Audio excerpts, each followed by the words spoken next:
Rosalie, sa kasalukuyan ba, ano yung status nitong peace negotiations ng pamahalaan at National Democratic Front?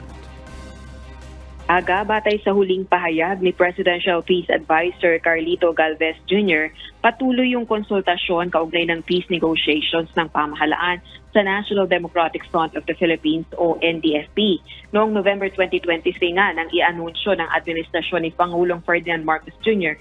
na nagkasundo ito at ang NDFP na ibalik yung nahintong peace negotiations. May challenge naman si House Deputy Minority Leader, ACT Teachers Party List Representative Franz Castro kay PBBM ilang araw bago ang State of the Nation address nito o SONA.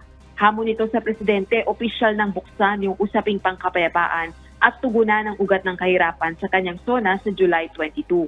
Ayon sa mambabatas, mahalagang maibalik ang peace talks upang maresolba yung tunay na dahilan ng sagupaan at kahirapan. Taong 2017 nang tuluyang i-terminate ng dating Administrasyong Duterte ang peace talks. Mula noon, nahinto na ang negosasyong pangkapayapaan sa pagitan ng gobyerno at ng mga rebeldeng komunista. Balik sa iyo, Aga. Maraming salamat, Rosalie Coz.